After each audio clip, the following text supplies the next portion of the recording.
on Do Not Disturb. Hold on.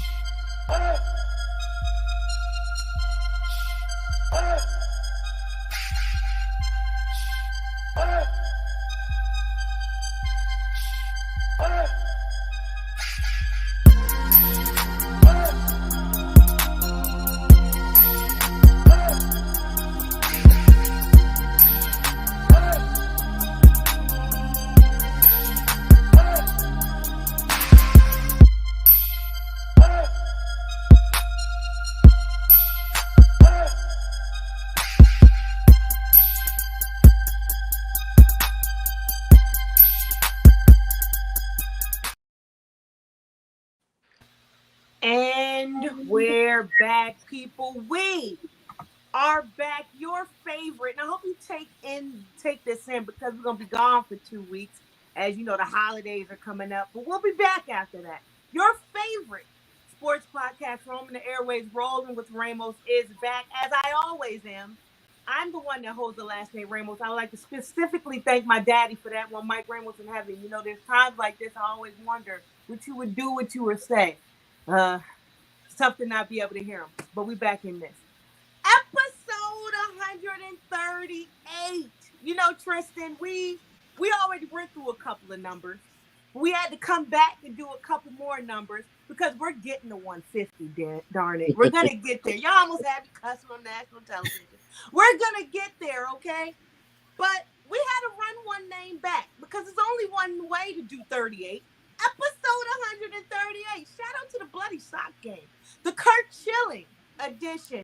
And Tristan, it's good to see you. We're rocking back. And, you know, hopefully this show, there's a lot going on right now. Yeah. All I'm going to say, for lack of other words to say, is wherever the coin rolled for you this election year, wherever you landed, I hope that you went into the polls and you went in there educated, knowing why you were doing it, who you were doing it for, and that you just went in there anyway, because no voting is a vote. So hopefully with what's going on, this show for the next hour or so can bring you some comedic relief. Hopefully it lets your guard down a little bit. Yeah. You know, they say sports is entertainment and who cares about politics. However, in this case, we're going to use it as that. That's what y'all want to say. Joining us, my Detroit brothers. These guys mean so much to me. They mean so much to me. It's not, blood couldn't even separate us. They mean so much to me. Guys that believed in me, believed in this show. Hell, they even had their own show before me. I used to actually do a segment on their show. They the first that gave me my own opportunity. My fellas, my guys. Shout out to the Noobs. Of course, I gotta say that. You know, light-skinned brothers making a comeback. I don't know. Yeah. Sports Q&A, the partners that make up Sports Q&A. Alan Washington, Quinn Lowe. Hello. What up, though? We're all good. How y'all doing? We're doing well. We just riding away right now, living a dream. Hoping it's not a nightmare. Yeah. Hey, we living, and that's all we can do. Take it one day at a time, do the best we can with what we were given, and leave a legacy. That's right. Make sure you drop those comments down below. Make sure you talk to us. Instagram, hi. Someone told me that finally we worked out our technical issues, and you're live with us right now. Hey, how you doing? Good to see you. I'm Mikkel.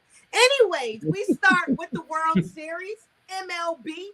And it's only best that we do it. We named the show after a baseball guy. Classic East Coast versus West Coast. Fat Joe, Ice Cube. You know, is it better on the West? Well, I guess it is better on the West. The Dodgers, they win 4-1 in a series against the New York Yankees. Fellas, the recent World Series, according to Insider Sports, became the most viewed series since 2017. The Fall Classic attracted more than 30 million combined average viewers across North America and Asia, with Fox Sports reporting 15.8 million average viewers in the U.S., a 67% increase from last season's World Series, and the most watched series since the 27 World Series. Becoming a World Series champion for the first time in his MLB career, Dodgers and Japanese superstar Shohei Ohtani helped make the 2024 World Series the most watched ever in Japan. Damn. Where there were 12.1 million average viewers. Yankees will look at that fifth inning in Game 5 and say to themselves, what the hell happened? A lot of forced errors. A lot of people saying that the Yankees been had these issues. They've been had these problems. However, the Dodgers were able to expose them. And let's get your thoughts on this battle of the coast. How do we feel about the Dodgers? How do we feel about the Yankees? Dodgers take off. Shout out to that parade in LA. Look kind of nice. Whoever wants to take it, you first. We start out with the guest. Yeah. Y'all flip a coin. I'm gonna go first because I'm gonna be the first to say I know 99% of baseball fans wanted to see this matchup, but I was not one. I'm an anti-Yankees fan. I'm pro Detroit all day. It has nothing to do. It's just how they operate their franchise. I don't necessarily agree with it, but in this series, when it rolled and how it played, I saw the Yankees play in person against the Tigers, Comerica. I saw them play in the playoffs. I saw them almost falter against Cleveland. The chinks were in the armor, and when you have the remedy to be able to go over the issues that they have and wake that sleeping beast of Freddie Freeman, then that's what you get. I mean, the Yankees are the Yankees. They're consistently inconsistent. I mean, they got to the World Series. They're going to pay. They're going to open up the bank. They're going to start a new bank if they need to. But they have superstars, and then they have the gap between their high talent and low talent is too big to make it happen on a consistent basis. They're going to go with the hot name. They're going to do whatever it is. Soto, I mean, you got these names. You got these acquisitions that they made, but it just wasn't enough. And the thing is, the Dodgers built their program and their team to win championships. They got tired. You know, the one thing that was supposedly holding them back was their studs. The choker, the best pitcher since pitchers were invented, and he didn't hold them back this year because they had a full team. And I think that they learned from their failures in the past. It was a good series. I really hadn't been excited about baseball in a while. Maybe it's because the Tigers looked I ain't gonna say looked up. They played some unconventional baseball at the second half of the season to get to the playoffs. So I was vested even after they lost. But it was a good series.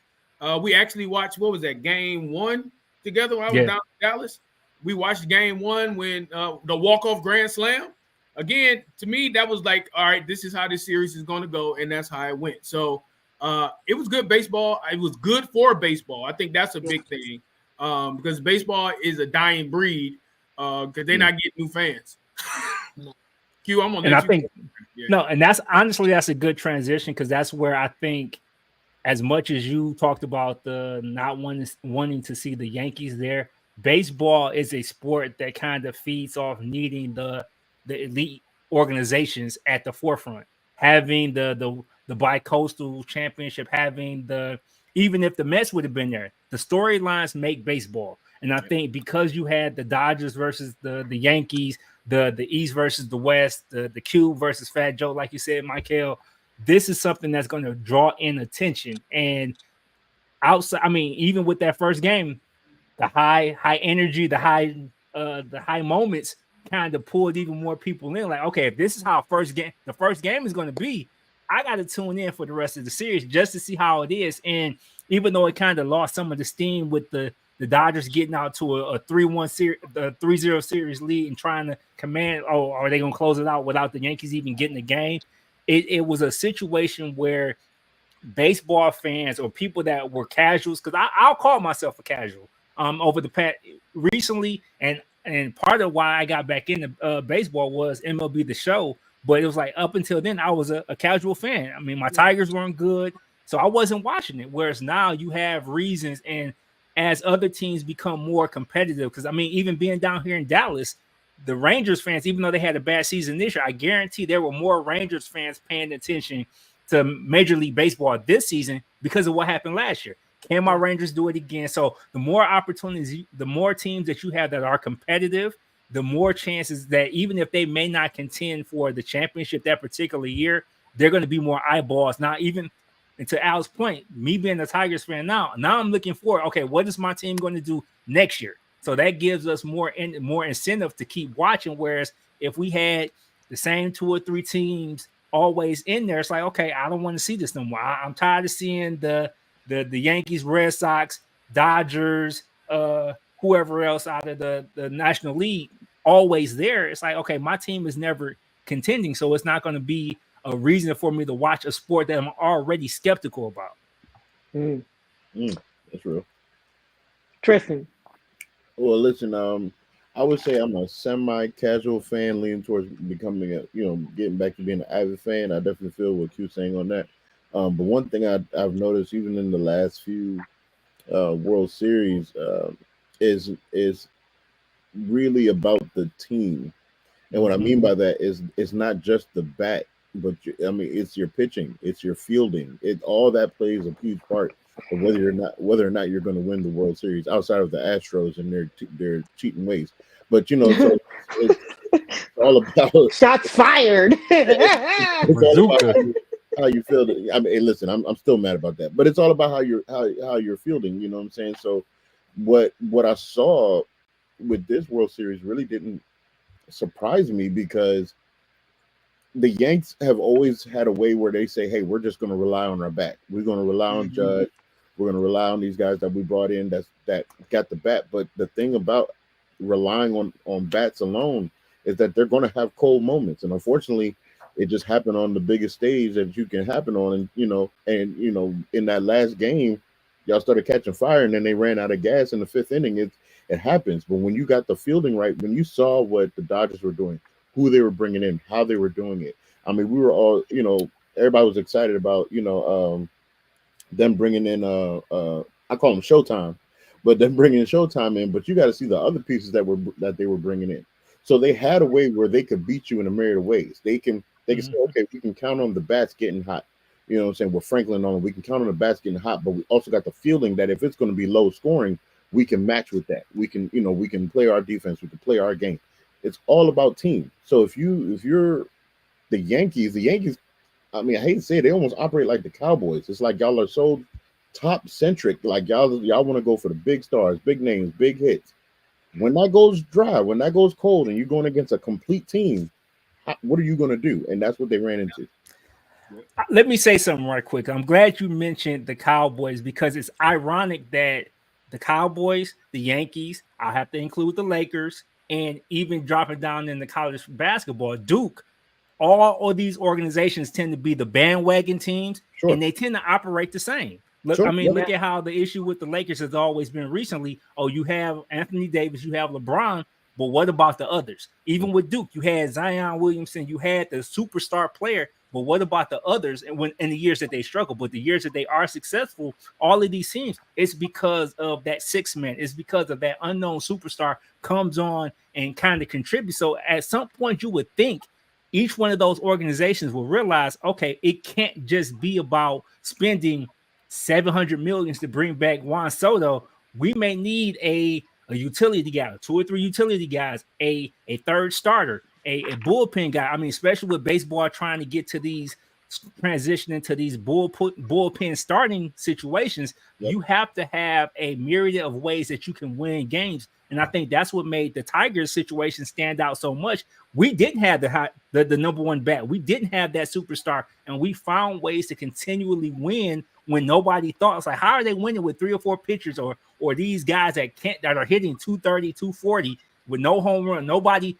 A number I think I heard was no Tiger hit over 25 home runs. And you look at the Yankees, you look at the Dodgers, they had 3 or 4 guys that were eclipsing that number. So you have to adjust with the times of the game. And I think the Yankees have always been, even going back to the George Steinbrenner days, open the checkbook, whoever wants to come, that's how we're going to spend. And it sometimes it works, but a lot of times it doesn't.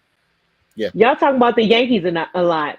But what I'm about to tell y'all is the same formula that the Dodgers followed. Not to mention, I hope I can get in the tax bracket that the baseball players are, because they be wearing some nice shiny things around their neck and not a worry in the world when they hitting second base if they gonna break it or not.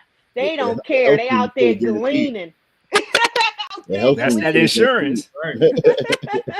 Insurance. See, they got the money for the chain and the insurance for the chain. See, I just got the money for the chain. I might only have the insurance money, but anyway, this takes us into the Magic effect. All these ties, Lakers, Yankees. According to the Los Angeles Times, it really is magic. With a legendary Laker as one of the owners, the Dodgers now are the most popular team in LA. The winning bidder for the Dodgers in 2012 was an entity called Guggenheim Baseball. That meant nothing to LA. Mark Water, the money guy who was from Chicago, Stan Kasten, the baseball guy, he was from Atlanta. Johnson put his credibility on the line. He joined them and promised LA these guys would be winners. Johnson, talk about the Yankees. The New York Yankees were his model. Yep. The perennial big spenders. The Angels had just signed Albert Pujols. Teams are investing, Johnson said that day. That's what you do when you put a winning team on the field. We're not going to be any different from those teams. Also, we love to copy the Yankees' success. If you're saying, do we want to be the Yankees? The answer is yes. We want to win the World Series. We do want to win. The Yankees have not won the World Series since then. The Dodgers have won twice. The Dodgers won the National League West every year from 2013 to 2019, replenishing the minor league system and developing a talent pipeline second to none in the industry. Finally, starting in 2020, the Dodgers went all in.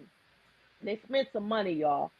Mookie Betts that year for $365 million. Freddie Freeman in 2022 for $162 million. Shohei Ohtani last December for $700 million. Yoshinobu Yamamoto last December for $325 million. Tyler Glasnow last December for $136.5 million. Will Smith, an extension last month for $140 million. From the first day that I met Mark, he was like me. Johnson said. He wanted to win. He was competitive, and he wasn't afraid to spend the money. I think we showed everybody. His touch is golden. Golden. Doing it all with magic, every pun intended, because I'm not damn cheesy. And he's doing it with a smile on his face.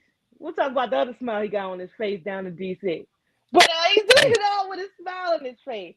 How has Irvin Magic Johnson been able, we know he can't do much of the commentating. He tried. But how much has Irvin Magic Johnson been able to elevate his front office success, no matter the league? I mean, Magic's a winner. And whether it's on the court, whether it's in the the businesses that he owns, his valuation of himself just brings instant credibility. You can quiz Magic on baseball history, the history of the team that he owns, and he'll probably fail the test, unless it's recent. But you talk about him knowing what it takes.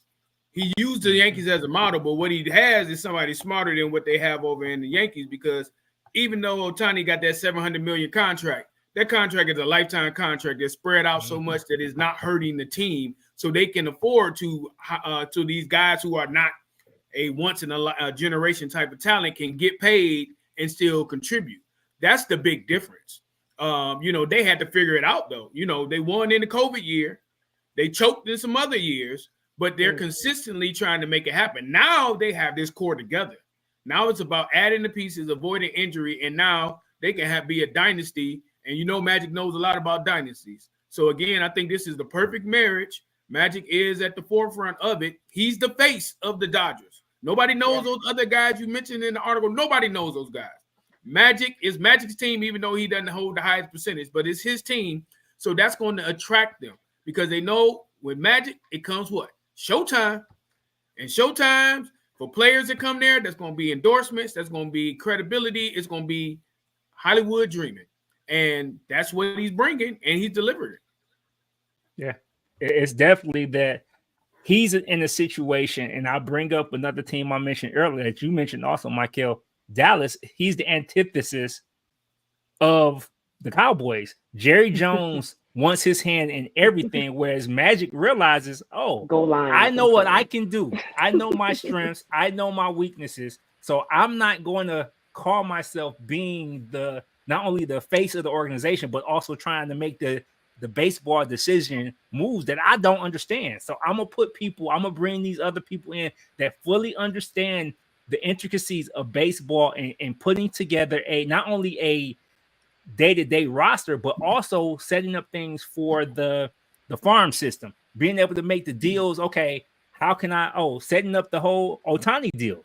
That was ingenious. This guy, that money is deferred money that his generation lineage would never be poor if they do it correctly. And these are the things that separate the good from the great in the dynasties, like Al was talking about.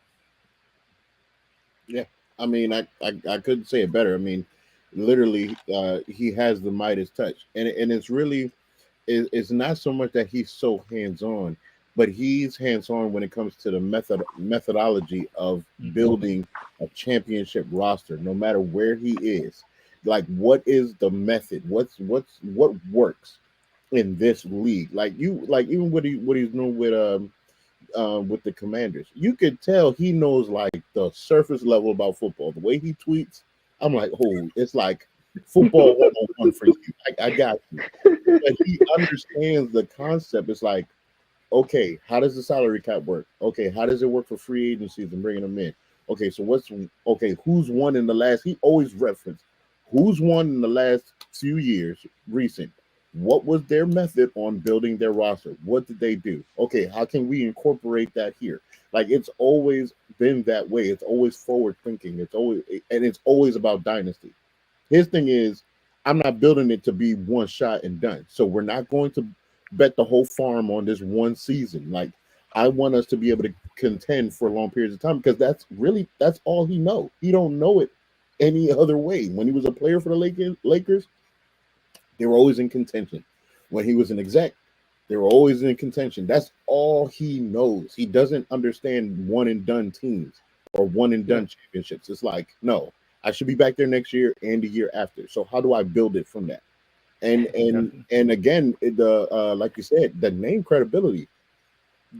Before the season started, and I know we haven't tapped in, I know we're not tapping the football thing yet, but it's the best way for me to reference it. Before the season started, the highlight of players that were interested in coming to Washington was the chance for them to speak to Magic. That, because they all were a fan. They were just like, I could talk to Magic Johnson. Like, that was Terry McLaurin's thing. He was like, oh, I got to have dinner with Magic Johnson. Like, that was their thing. So like you said, his likeness, his credibility as a champion, as a winner in all phases of sports. Yeah, that's what gravitates other competitors that want to win.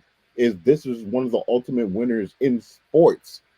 So I'm going to pick his brain as much as I can. I mean, he's a genius with this. And not to mention the business aspect. He has so many successful businesses that are outside of the realm of sports that I think these athletes realize that in this day and age of diversifying your portfolio, what can I do? Who can I talk to so that when my playing days are over, that transition is a smooth one? And Magic has shown the opportunity. So it's like, okay, not only can he help me in my playing career, connecting with this man, this legend, allows me to start finding out the things I need to start working on now. So then when I can create this legacy, so I'm not part of that ESPN 40 and broke, the 2030 version of it. Correct. How ironic is it? You know, when we talk about front offices and we talk about guys in the league that were able to transcend in the front office, we normally talk about role players. We talked about Steve Kerr. We talked about what's going on in Boston. But But Magic is I don't know if it's the point guard in him, but he's a star. And he's been a star and been able to transition to that business. Why you say, oh, we've seen this with Michael Jordan. Well, how can he understand the rest of the guys in the team when he was Michael Jordan? Like, he knows what he needed to make him better and what he needed to compliment him. But he didn't know the compliments of the compliment. But you look at guys like Magic, how ironic that Magic was able to figure that out. But I think. Oh, go ahead, Q. Go ahead. But I think that was there even before. You go back to his days at Lansing Everett. He was a winner then. I think it's the understanding of the position of the point guard. Yeah. The point guard is the general, is the leader on the court. So you have to kind of have so many different elements of being able to know your teammates' weaknesses and their strengths, know the weakness and the strengths of the system to be able to put everybody in position. And everywhere he went, from Lansing Everett to Michigan State to the Lakers, he was put in position to not only grow those talents, showcase those talent, and elevate everyone around them. And I think that's the thing where he I think it's just innate. It's in him. So I think we focus on the player side, but I think he was just a great leader as a man. So it kind of made it easier for him to be a great basketball player. But then it showed, okay, well, he's a great businessman. So those same characteristics and those traits stood out in all aspects of his life. Agreed. As we move along, this is episode 138. The Kurt Schilling edition. Shout out to the Boston Celtics. The Boston Red Sox. Shout out to the Bloody Sox. I'm Mikkel. That's Tristan. That's Al. That's Q. Al, I've been thinking about that damn deep dish pizza for years. I gotta get back to Detroit. That man had wherever he took me, I was so full I couldn't even finish the pizza. I had a milkshake, I had some chicken strips, I had some milk. I was so full I couldn't even get through that deep dish pizza. But it's okay. I'm gonna get back. After we finish this whole winter thing, because I'm not coming now. It was 75 in Connecticut today. I don't know what's going on. But it was 75 here too. Which made it even better for y'all to get your asses out there and vote. It was a beautiful day outside. For sure. Moving on to the NBA, Joel Embiid consistently points to the birth of his son Arthur as the major inflection point in his basketball career. He often says that he wants to be great to leave a legacy for the boy named after his little brother, who tragically died in an automobile accident when Embiid was in his first year as a 76er. Well, in order to be great at your job, you first have to show up for work. Embiid has been great at just the opposite. Now in his 11th season, he consistently has been in poor condition. This poor conditioning apparently seems to have delayed this season. That was Marcus Hayes of the Philadelphia Inquirer. A column was written in reaction to Embiid not being ready for the season with the 76ers, citing a left knee issue. The Sixers were later fined $100,000 for their public statements about Embiid's health. The first paragraph, which that was I just read, of Hayes' story was later removed from him, explaining in a tweet that he can see why so many people were upset about that, and he's sorry about that. Arthur Embiid died in a car crash in Cameroon in 2014. All right. This was the action. I'm going to give you the reaction. Joel Embiid still stands to lose $1.7 million in pay. You know why? Because Embiid has been suspended as of today for 3 games without pay for shoving a reporter, Marcus Hayes, the one intention, after the Star lost to the Memphis Grizzlies. The second that Joel realized he was there, he got into a verbal back and forth. Obviously, we can't repeat many of the words that were said on this show. And when I say this, Joel Embiid might not be from Philly, but he plays in Philly. So to take another Philly legend out of his and use what he said out of his mouth, you're going to leave my wife out your name? This is what Joel Embiid said. The basic gist of it, basically, you can say I suck.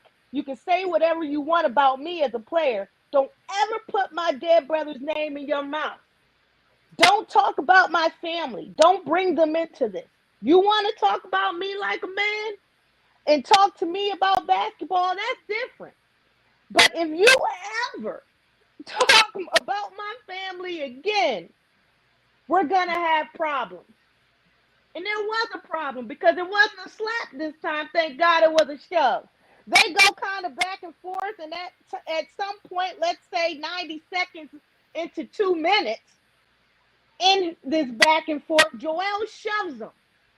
Team security steps in, players kind of surround the situation, and everyone kind of disperse.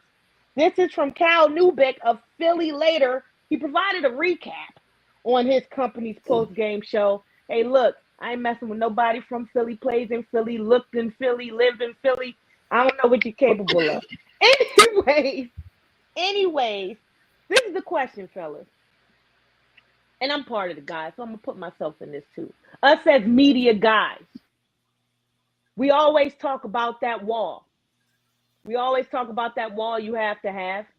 Shout out to NBA TV. Shout out to Turner Sports. Shout out to Chris Haynes. One of the things, we was in NABJ and there was a Turner Sports panel. He said one of the things that he thinks makes him great is his personal relationships with players. He could text LeBron and get the scoop, or LeBron will text him back. But you know what levels it has to take of trust to be able to have that with LeBron James? We talk about defining that line all the time. I have to respect you as a person so I can get the sound that I want over here, just as much as you have to respect that. When I put this camera in your face, when I say what I say, I'm not trying to bring you down. This is we are paid to give criticism. We are paid to give triumphs. It's not always going to be pretty. We also have to understand, especially with athletes, that the talent should never precede what they actually are, which is you put your shoes on just as much the same way I do. We both need to respect each other as reporters, as the media, and as athletes. Now, when you think about this, where does that perspective lie? Was Marcus wrong? Embiid, of course, wrong. You can't take physicality into that. But where do you waver on this, fellas? And I guess we can speak to this both on the humanistic side and people that actually are in this industry, but also enjoy what these players do. It's just a crazy combination. Where do you stand? I'm going to defer. Go ahead. Christian, you muted if you're talking. My bad, guy. I didn't know I was still muted. So for me, he had to get fined because when you put your hands on people as a professional athlete to a reporter, you got to be held accountable for that. With that being said, if I was his teammate, I'd be like, look, man, how much they fining you? Here you go. What's your Cash App, Venmo? What you need? Because there's just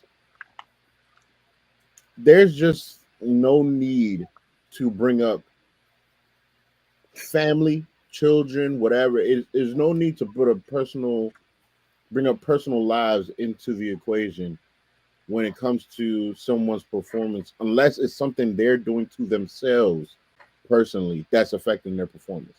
But outside things, outside people, situations, that should be a no-no. Like, there's like, what was the need for you to mention his brother?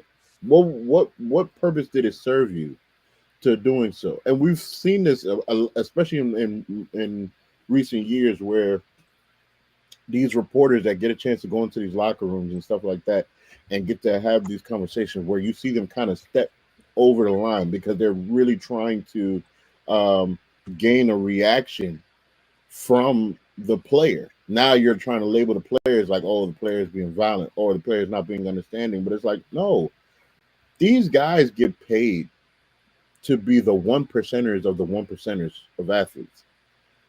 They know when they sign up, it's not only you're signing up for fame, but you're also signing up for the criticism. You have a bad game, you're going to be talked about. You know what I'm saying? You not playing, you're going to be talked about because you are the star. And I feel like these players, for the most part, understand that. But when we see these reactions or when we see them retaliate on Twitter or anything like that, we don't really get to see what's provoking them or what they've had to withstand to the point that now they just exploded, because it's like you can't keep coming at me as a man. You can't. They said this is not the first time Marcus has said something exactly. Embiid Like, has not it's only liked. been so many times I'm going to let this whole professionalism thing fly, and then you got to see me, like, and I think that's the part that we don't understand. Well, no, we do understand, but we got to have respect for these players and what they're going through. If you want to talk about what he's doing on the court, fine. You want to talk about what somebody's doing on the field, fine. There's no need to bring up personal matters. And like I said, he has to get fined. I think I would have suspended him for a game, to be quite honest. I think 3 games is excessive. I'd have done 1 game suspension and then keep it pushing, because what did you expect him to do? He's been getting beat from the moment that y'all say y'all were going to basically severely time manage this cat. He's been getting beat up by the media from that clip a couple weeks ago when y'all said Joel Embiid is going to play a certain amount of games this season. He has been getting beat up. So it's only a matter of time before somebody was going to cross the line and crack. And it's all for clickbait, just to make themselves famous.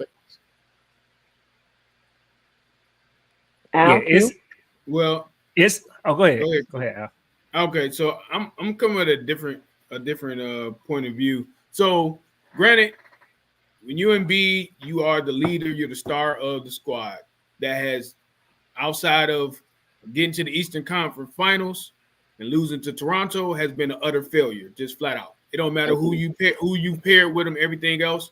So that's wearing on Embiid. It is. And you can tell it's wearing on him. So the thing is, if this is not the journalist's first time doing it, it's like poking the bear. But there's a fine line. It'd be different if he just straight out was dogging his brother. He referenced his brother in it. But the statement that he talked about was the being petty and the jab of, in order to leave a legacy, you got to first show up to work. So is the tie-in piece. So he touched him, but he touched him where there was already a wound. So it dug deeper because, he feels he's the leader and he has shown many times to be the leader. But the only true way he's going to be a leader at the end of his career in the eyes of Philly fans is to hold up that trophy at the end, and not the MVP. It's talking about the dang on championship trophy. So I think that was the piece that if I work with you in our interview, I know how you operate. Maybe I'm doing this to get a reaction.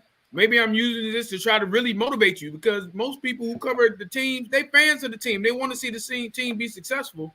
So the thing is that I think it was the combination of like poking that bear, but you poked him in that wound that has never healed, because he'll never heal from that Kawhi triple bounce 3 that sent him home packing.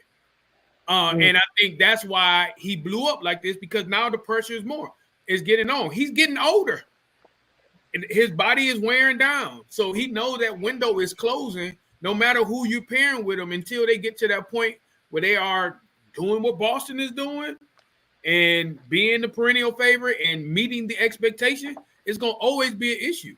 So granted, yes, there is a fine line. Yes, could he have used different phrases and words to do that? He could have done it that way, a different way, but he did it that way. I think both sides are wrong to an extent. But the reason why Embiid reacted how he did is because he is not meeting up to the standard of the legacy that he wants to leave, period. Struck a chord, Q. Yep. And I think I'm somewhat in the middle, because I understand your point, Al. But going back to what Chris Haynes said at NABJ, it goes back to the relationship. So even if this was a situation where you're going to poke the bear, at least have a relationship with the guy to say, hey, Joe, I'm about to I might write this article. It may come off like this, but this is not my intention. This is whatever. So you have to have a relationship with that player. So if you poke harder in this situation, he understands, okay, this isn't personal. Whereas I think because they've had a history of subtle jabs, this is one of those things where, okay, I'm tired of this. What he's not going to do is say this and to your point, Al, it wasn't the mentioning the brother, it was the legacy. So it was the thing that led to the thing.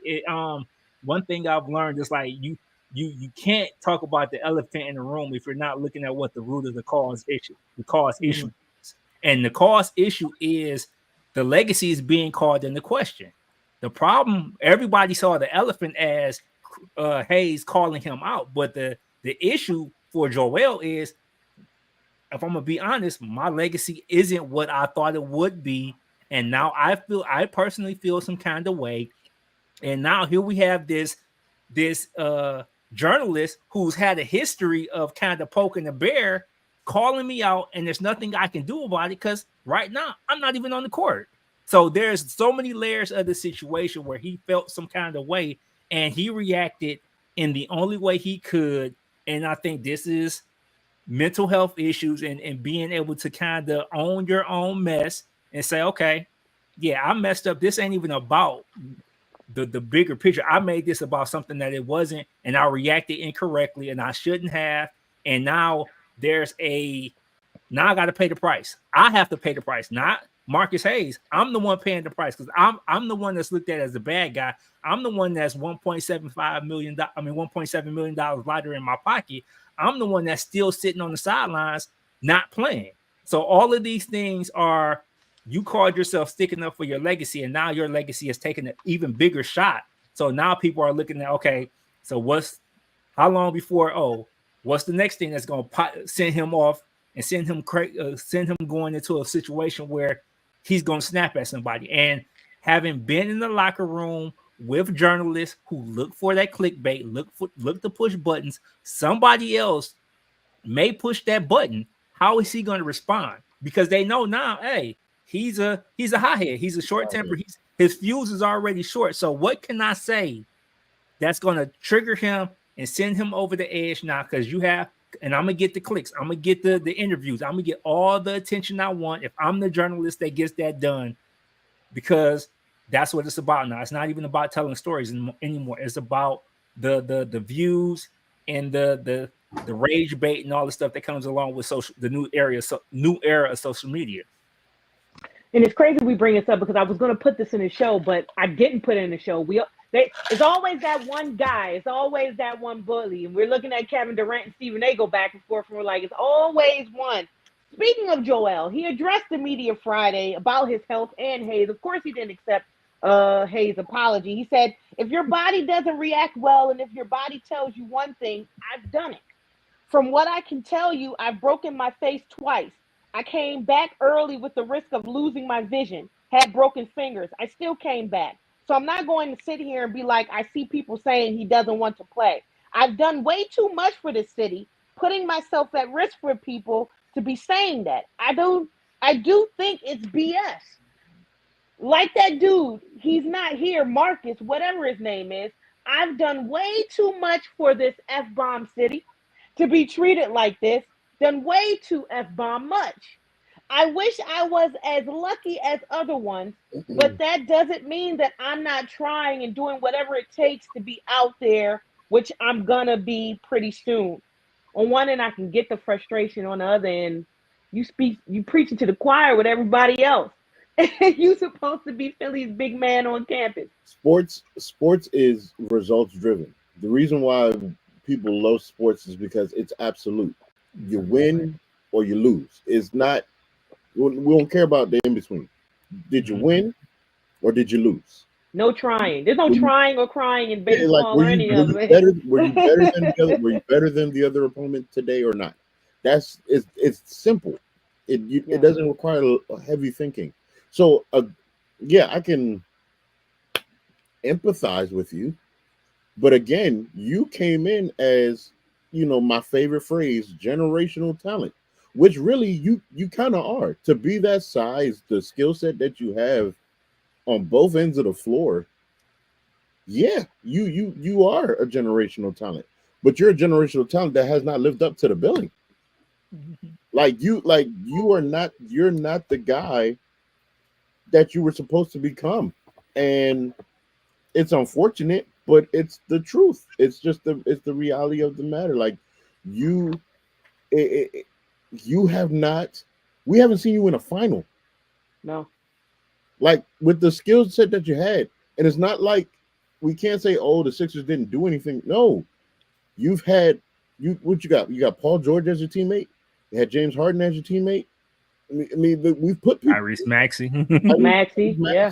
We've put people around you, Joel. We've put people around you to make this happen, to make this work, and it hasn't come to fruition. Are the injuries your fault? No. Sometimes people just don't have the body that can hold up. I get it. But you were supposed to be that unicorn, true unicorn in the NBA with your strength, your size, your ability. You honestly should have been dominating this game for a good almost a decade. You should have been the best player in the world, because no one, if at full strength, I believe if full health and full strength, fully conditioned, I don't think there's anyone that can really step to him. It's a guy that can score any kind of way that he wants to. He can put the ball on the floor. He's great defensively. Like at his best, he should be the best player in the world at his best. But unfortunately, it is the way it is. And you went to an organization that said to trust the process. That's what they hung on for over a decade now, is to trust the process. And the process has failed. The process has been him. And how quickly and how crazy can you say that when this is a league that doesn't appreciate the kind of quintessential big man anymore? And if you look at Joel Embiid, he's as close to the big man as we used to watch it as you're going to get. Q and Al, Embiid has yet to play this season for the 76ers, who have lost 5 of their opening 6 games. There was hope the 30-year-old would make it his season debut Wednesday at the Los Angeles Clippers. That will be tomorrow, but the suspension will not begin until he is able and eligible to play. If you're the rest of the Sixers, if you're Tyrese Maxey, and what are you saying to yourself? I'm going to business as usual. My money. They know who this guy is. They're his teammate. They know that when he's healthy, he's going to bring his effort. But they also know that they have to know that not winning and not meeting the legacy and the targets that he set for himself, not necessarily everybody else, is weighing on him. And all they can do is help him once he comes back. I mean, when you're in the locker room, the people in that locker room, y'all ride or die for each other. And the outside noise is the outside noise. But when it comes to a situation of this situation, all right, maybe this is something that galvanizes them as a team. Hey, we're going to show them. But at the end of the day, you got to be on the court to make that happen.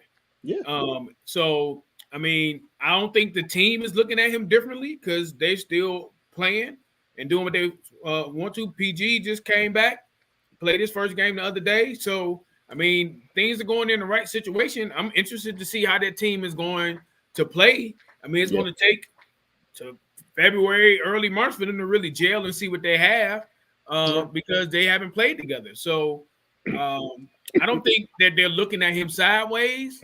I mean, I think they're frustrated for him and frustrated as a team because if you sign with the 76ers, you sign to play with Embiid, not to play with to hear his hear what he's sound bites. Right.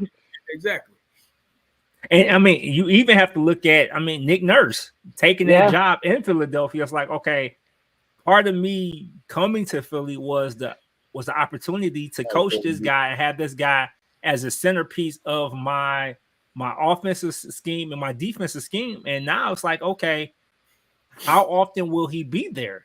And I think it's frustrating. It has to be frustrating for the organization because, to everybody's point, injuries, you can't predict injuries, but it's just that has derailed many of athletes across all sports. We've seen it all in football, basketball, baseball, guys that could never seem to stay healthy, who have what they could have been.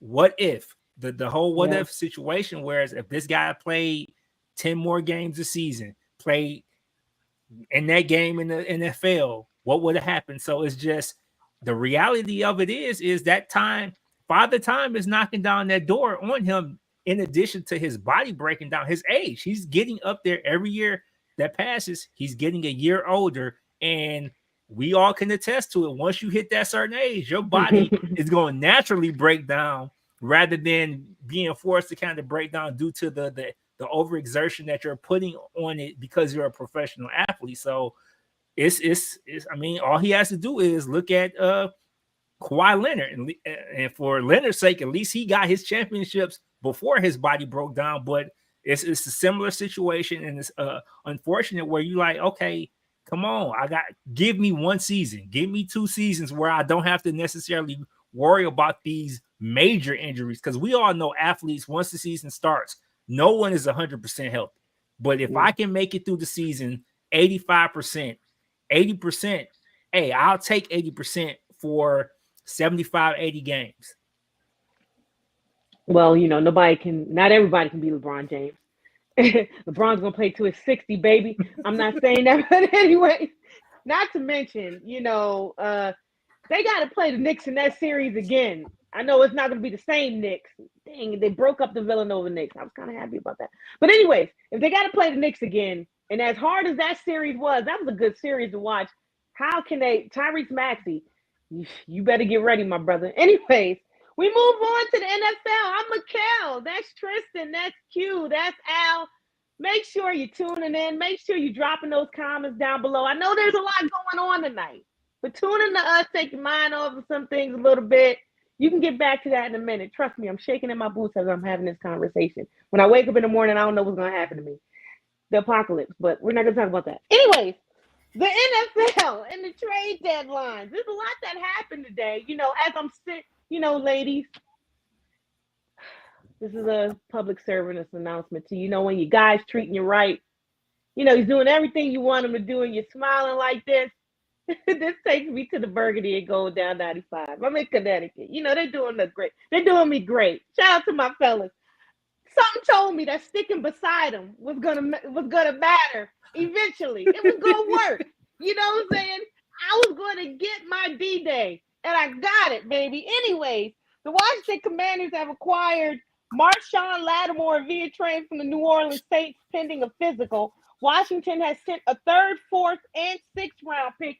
In regards to that, I hope Bruce Allen picked up the phone and called Adam Peters, because what the hell, Bruce Allen? Anyway, Washington has sent a 3rd, 4th, and 6th round pick in the 2025 draft to the Saints in exchange for Lattimore and a 2025 5th round pick. Lattimore, the number 11th overall pick by the Saints in 2017 draft, has appeared in 97 games with as many starts.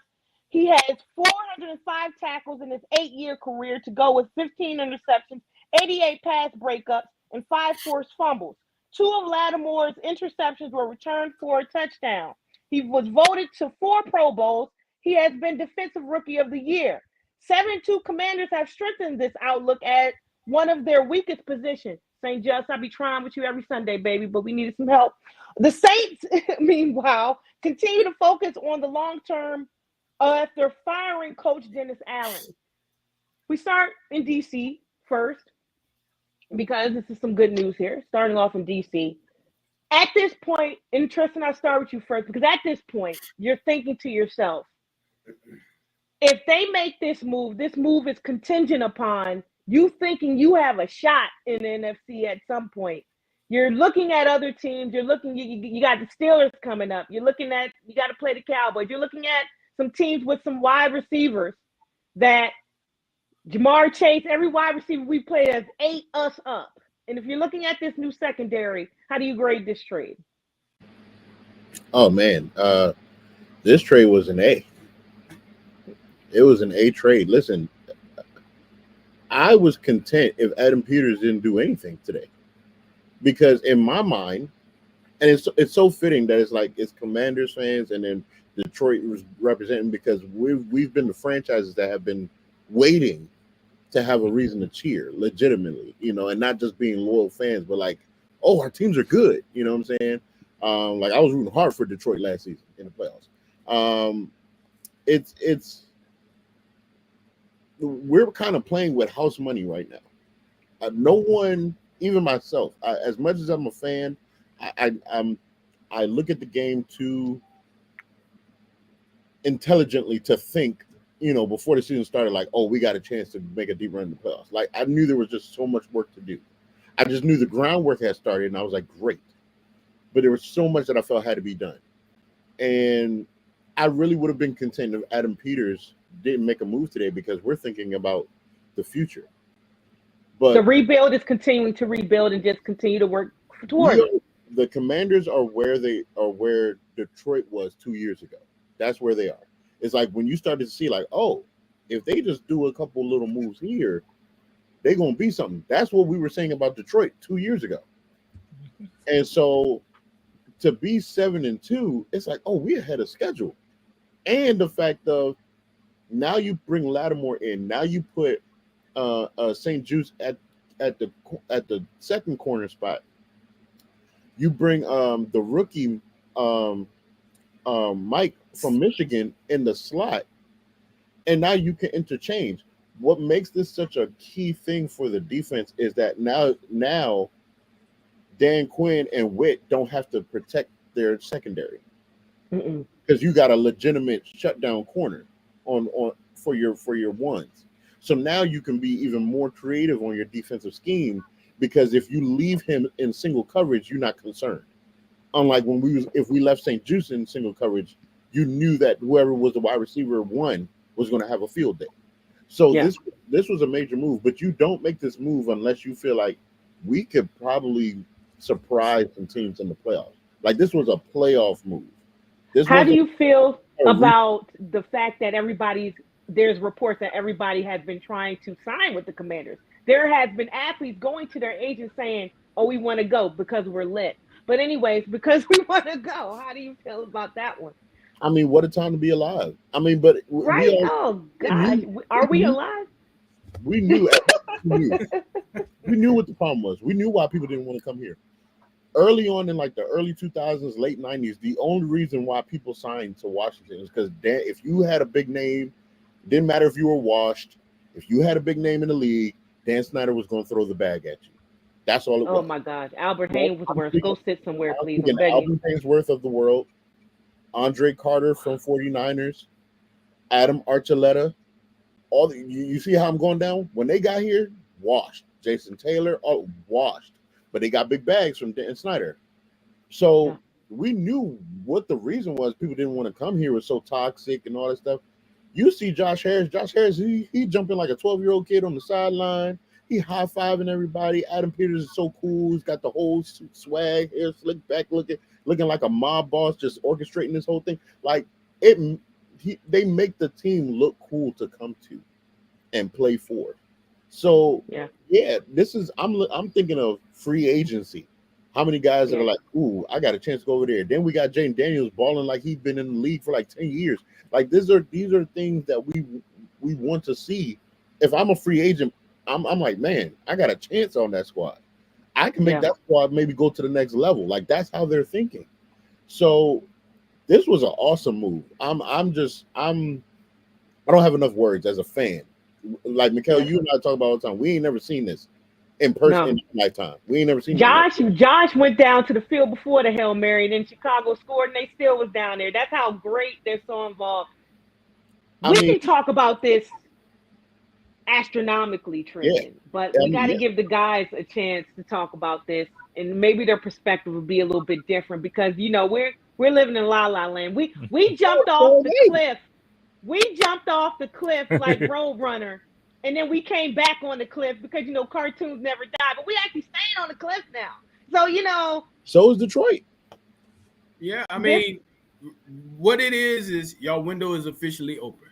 Yep. That window is open, and we saw that our window open, like you said, like 2 years at the end of the season when we didn't make the playoffs. Mm-hmm. Like, okay, let's see, and it has just grown. So it's just about growing it the right way for your team, not following the recipe that the league, not doing it the New England way, but following the needs, building the right way. Because Lattimore is still under contract for 3 more years, including this season.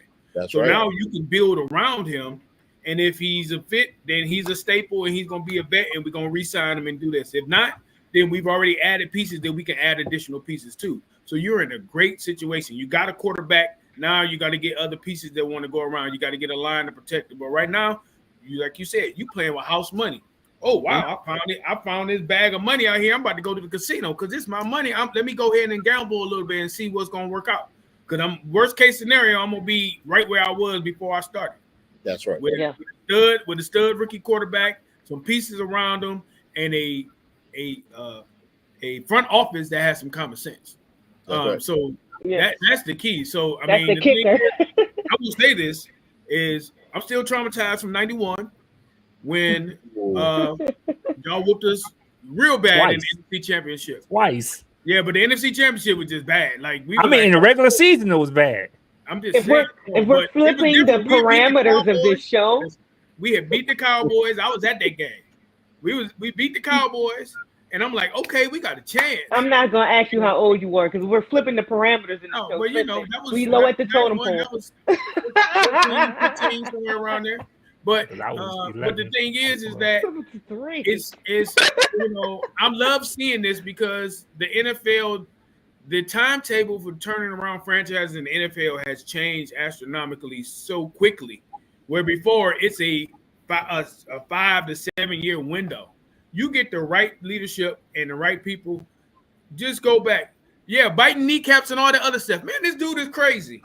They were talking about Dan Campbell. This dude is crazy. Right. He has no idea what he's doing. He's going to be out of here just like the rest of the Lions don't know what they're doing. We need a name. And what has he done? He's transferred the culture. That's what's happening in Washington, where you have a team that's there and they are believing in the system. And if you get the players to believe in the system, anything is possible. Payne went from I'm sick of this team to man, I'm happy to come here every day. Go ahead, Q. And it's interesting that because we had a conversation, Michael, and I'm not sure if you remember when they traded Jahan Dotson, and you were like, they don't have a wide receiver, they don't have this. What we've kind of had to learn to do with Brad Holmes in Detroit is trust the process.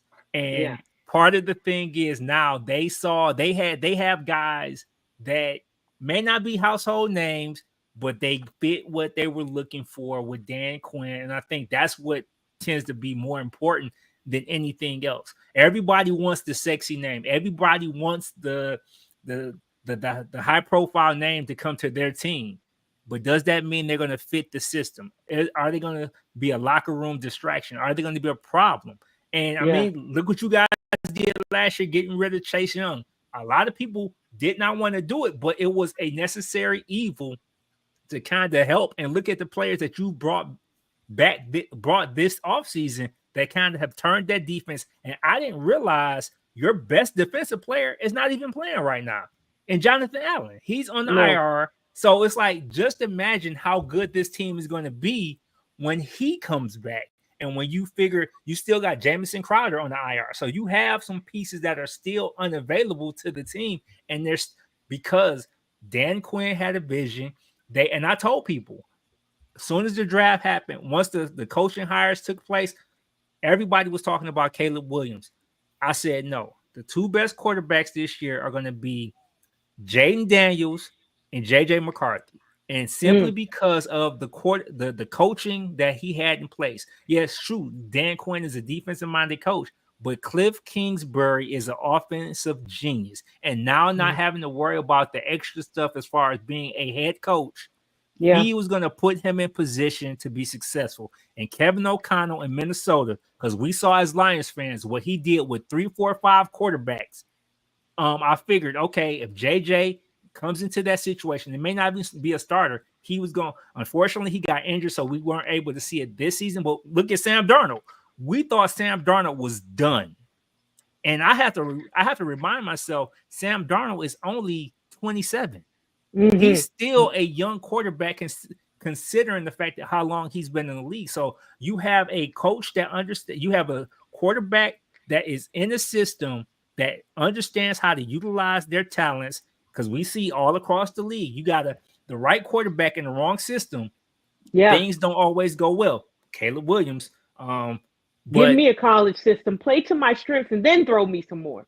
Don't just throw it all at me and I can't do it, and then you blame me for it. So, I think that's what has to give the Commander fans and people in DC hope to say, okay, we may not be where we want to be, but we have the pieces and we have the structure that's going to put us in the position to, even if we win one playoff game, we don't make it beyond the first round. This is the start. And follow that pattern and say, okay, we're going to add on to this. We're going to find some help on the offensive line. We may make a splash in the draft or free agency for a number 2 wide receiver because you see Scary Terry is back. And he's been there. He just needed a quarterback. He having the best time of his career. He said, so, happy for you. So you put people in situations like that. I think Washington is going to be on that same path that we are experiencing in Detroit. And Detroit, even though transitioning to that acquisition today, save Detroit. Save them. I'm going to give you time for Detroit. Save it for Detroit. I will say this, though, in commonality. We got 2 coaches in Dan Quinn and Dan Campbell. 2 Dans, Lieutenant Dans, that are leader of men. And you can totally see how their players buy into their system. Take us into how this looks for New Orleans. New Orleans, at some point, they get Derek Carr. It's supposed to turn everything around. You see Chris Olave go down with a concussion. You know, he's throwing stuff in the middle of the field, and Chris just takes a hit. Michael Thomas had a lot to say about Derek Carr. Derek Carr saying, well, this man got my number. He's been the hardest to work with anyway. He could have just told me this. This has not been what everybody has expected this to be in New Orleans. Derek Carr left Oakland. Devontae Adams had a lot to say about Derek Carr, but Devontae Adams wanted to play with Derek Carr, and that's one of the reasons he's not in Oakland no more. What do we make of New Orleans? They start from scratch again, it seems. Sell at this point, because they fired their head coach, and there's nowhere else to go but this, and they have to find a quarterback. It starts from the top up with the most important position, and that's the quarterback position. They have to find someone because they know obviously this season should tell them that Derek Carr is not the answer. So figuring that out and getting an identity for that for that offense, because they were gadget plays here and there. We thought we had something with Chris Olave. We thought we had something with Mike Thomas beforehand. There's no continuity with that organization. Sean Payton left, and even towards the end of Sean Payton's tenure, it was starting to unravel. So now you may have to just tear it all apart and start from now on. And I think the beauty of it is, well, hopefully the NFC South is still kind of convoluted and jumbled, where they can start over and quickly rebound to the point where they're competitive within that 2 or 3 year window that Al is talking about, that's now prevalent in the NFL now. Because sure, Atlanta's playing a little bit better, but are they really heads and shoulders above everybody like we think they are? New Orleans, Carolina is still trying to figure some things out. Tampa has some unfortunate luck losing their 2 best wide receivers. So it's still the NFC South has always been that stepping over each other, close proximity, still close. So it's going to be interesting to see how quickly New Orleans decides to turn over. But it all depends on how quickly they realize they need to start over. Because some teams mess up because they think, oh, we can fix this. No, you just go ahead, start over, and make this transition quick. Yeah, well, the Saints situation, you mentioned it at the end of the last regime. They were in salary cap hell. They really, and they had so many players and all these other things where they couldn't build the right way. So they're just throwing players all over the place and putting a team together. You bring in a new coach, but you really, at the end of the day, I feel he was set up for failure. You didn't have the things around him. You didn't have a true quarterback. Carr was a quarterback by default. That was like the best of the rest. And you put him in this situation. Now his leadership, what it looks like with things coming out, was a little lackluster. But at the end of the day, that the financial piece, if you can't get the players, that was something that what the Lions were able to do is get rid of those bad contracts, get rid of those players that were not going to be part of it, and just get rid of it and be content with the results of having these players and getting our players. The Saints were not willing to do that. They wanted to just stack on top of it, get some names, some vets that are there, and it did not work out. They started off the season kind of hot, and everybody's like, oh, the Saints about to do this, and then the real Saints showed up. The paper bag ain'ts showed up again. And that's the piece is like, okay, so what's the next step? Is it going to be the GM being gone next? Is ownership going to say this is where we need to go? Who are you going to go? You going to go with a retread, or you going to go with a hot, flashy coordinator with your head coach? That's the key that they're going to need to do, and it's just going to be interesting what's going to go on. Personally, I want Taysom Hill to do something because I need him in one of my fantasy leagues to do something. Of course, injuries, of course. He's Mr. Slash, so he's throwing touchdowns, catching them, all that other stuff. But seriously, they have to determine what that direction is going to be, and that has to start up top. Unless you're going to hire internally from what you have on the staff now, which may not be the best bet, but they have to just determine what that is. And the ownership, which I can speak for again from our piece, if ownership is allowing making the right decisions, then everything is going to fall in line. But right now, it's just a dumpster fire in New Orleans right now. Well, New Orleans and the Saints marched in, but they let the Panthers take it from them, 23-22. Anyways, we move on to Pittsburgh. The Steelers trading a 2025 fifth-round pick to the Jets. That's the other news of the day for wide receiver Mike Williams. Guess the Jets didn't need him. Pittsburgh has been seeking a wide receiver help for weeks, even months. And now it finally lands Williams to pair opposite George Pickens. They also pick up edge rusher Preston Smith from the Packers in exchange. We'll talk about the Packers a little later. Y'all should enjoy that one. Packers in exchange for a seventh-round pick. The Steelers, with the acquisition, bolster a position group that has dealt with a number of injuries this season with a 10-year veteran who has been a consistent starter for two organizations over the past 9 seasons. Where do we put this one at? Well, I think the Steelers they're in that situation where, they played well last year, stuck into the playoffs, and everybody was like, it's a fluke. And then what are they going to do? They had the big quarterback battle, and then, well, what is Tomlin doing? Why is he letting Russ play? Because he knows he can push the ball down the field. So Mike now Tomlin did not lose. Listen, Nuke does not lose. But at the end of the day, he knows what he's doing. That's a franchise around there that they know what they're doing. They know what they want. If what he does doesn't work, he owns it. This is my decision. I'm doing this. I'm not doing it for the fans. I'm doing it for the 53 that's in this room with me. And that I think they're making positions to say, hey, we're going to be in there and people are going to have to deal with us. Now you're going to have to game plan for one of my wide receivers, which is going to open them up. That running game is feeling like a typical Steelers running game. So again, everybody's talking about the top tier, talking about the Chiefs and talking about the Ravens, but be very careful that if the Steelers fool around and get a home playoff game, things may get kind of shaky in there. I can't forget about the Bills too. Bills are kind of surprising too with the hodgepodge of wide receivers that they got around there. But I think that they know exactly what they want. They were able to weather the storm with Fields at quarterback. Now they have options. Don't be surprised as the weeks go that they're gonna have some sets in there for Justin Fields in there as well to still keep teams off balance. But I think this is a great move for the Steelers because the defense is going to be the defense in Pittsburgh all day long. So it's going to be exciting to see this second half of the season. Before I throw it to Tristan and Q and their thoughts on there, something just came to my mind with Lattimore leaving the Saints. Him and Mike Evans, we'll never see it again, boy. What a battle. But Jesus Christ. Right. It was like Odell Beckham and not the net. Yeah. him and my boy. But Tristan, go ahead.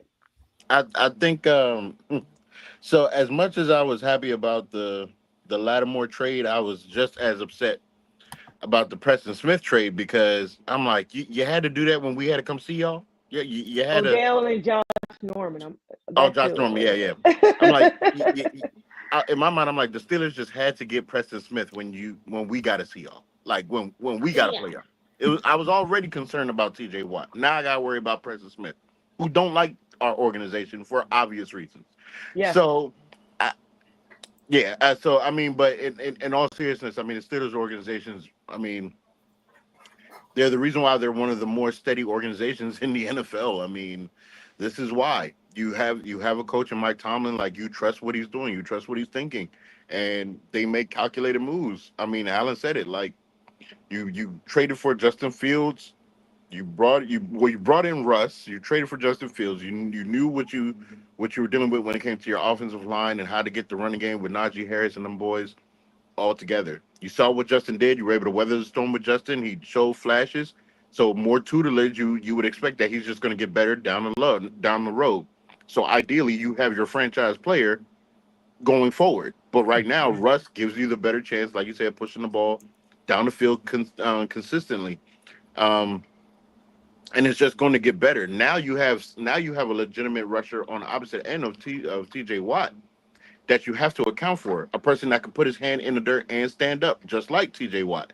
So you're now have made your defense that was already formidable even more diverse in what they can scheme up and what they can put together. So, the Steelers just once again just being just, the league playing checkers and the Steelers play chess. Like, that's really how it is, and it's only a couple teams that's playing chess right now. And, Steelers are one of them for sure. Q, last thoughts on the curtain. I'm gonna make it quick. I like the Mike Williams acquisition simply for the fact that what he was talking, Tristan was talking about as far as the downfield passing from Russ. Now you have a jump ball guy. Now you have someone that can go get the ball. I may not be the most accurate, but if I get it in the proximity, Mike Williams is gonna give me a chance. So now you have him and George Pickens opposite of each other. And you got Calvin Austin as a kind of a gadget guy, speed guy. So you have those two type of receivers that really speak to what the Steelers' deep offense wants to be able to do is I'm gonna run the ball, play action pass, deep downfield pass, and I got guys that are gonna go get the ball or based on how the referees are calling the game now I'm gonna draw penalties. I'm gonna draw the hold, and I'm gonna draw the DPIs, and I'm gonna get that free yardage. So I think that's going to be something that's going to really help them. And to your point, it's like, okay, now everybody loves pass rushers. So if I can get one for low cost, hey, I'll take it, and that's going to add to my team. And just looking at the schedule, they have some interesting games coming up. They play Washington, they play Baltimore, Cleveland, Cincinnati, then Cleveland. So and then Philly knocking down. So they have a very tough stretch next 5 games where if they come out of this next 5 games 3-2, that's gonna set them up perfectly. So so I'm excited to see what they do based on now how everything is starting to come together for Pittsburgh. Pittsburgh made a move, and everybody was wondering what the Ravens were going to do. Everybody was thinking of getting a corner, if anything. They go out and get it. Rams are sending cornerback Tre'Davious White and a 2027 7th-round pick to the Ravens for a 2026 7th-round pick per sources. The addition of White provides more experience depth for the Ravens, who ranked last. Can you believe this, y'all? After all these years, ranked last in the NFL in pass defense, 280.9 yards per game, and completions of 20 yards or more, 21. Baltimore has allowed 13 touchdown passes to wide receivers this season, the second highest in the league. Ravens beat the Broncos 41-10 last Sunday. So if the offense ain't clicking, Hamilton had it in his hands and couldn't get it. Now we have something for this defense. Is it going to help the Ravens, who seem as though they're still figuring it out on both sides of the ball? I don't know. You ain't going to make them worse. Yeah. I was kind of surprised at this move because I saw Tre'Davious the first week of the season when the Lions played the Rams, and he didn't look good. I mean, maybe he was still kind of coming back from injuries or trying to get his foot, but he did not look good that game. And for a team like the Rams that's in the middle of their own playoff run, to trade him, what's the thinking behind trading him? Because pass rushers and corners that can cover rarely get traded if they're good. And think about the division that they're in, right? And they still traded him. That was what caught me. The division you're in, features DK Metcalf, Brandon Ayuk, Debo Samuel, Marvin Harrison Jr., and you traded a corner? Yeah. That's telling. That's telling. That's telling. Mm. So hopefully But it works for the Ravens. I mean, and we've seen players go to get a change of scenery, and things kind of retake shape or get them in a better situation. But I'm not sure, so I'm gonna hold my breath on this one. Yep. I'll give this an incomplete. So Well, the thing is, he did one out though. You know, he got permission to seek the trade a couple weeks ago, so it could have been just not fit. It could have been they have some younger corners that taking his reps. But I mean, it can't hurt because the thing is Ravens are playing for the playoffs and being playoff ready, and they got a chip. They should have a chip on their shoulder based on their outcomes. But again, they're not going to be putting up that many points. I mean, shouldn't be putting up that many points like that in the playoffs. But if that running machine that they got going on in that backfield is going, then it could. But they still going to have to defend the pass for sure. Yeah. So it's interesting, and like you said, Trish, it's not going to hurt, but it's not a lockdown corner that you think. It may be for depth, it may be for scheme too. So I wait and see. Wait and see for sure. Yeah, and I think Ravens fans were upset about it more so because they thought that the Ravens would have been going after a pass rusher rather than a corner because their pass rush is terrible. Yeah. I heard that the Ravens were going after Lattimore too. It was just they weren't. It was too rich for their blood. Yeah, it wasn't rich for us, baby. House money. Anyways, House money. The final 2024 trade tally per Adam Schefter. Marshawn Lattimore, he goes to DC. Devontae Adams, he's a Jet.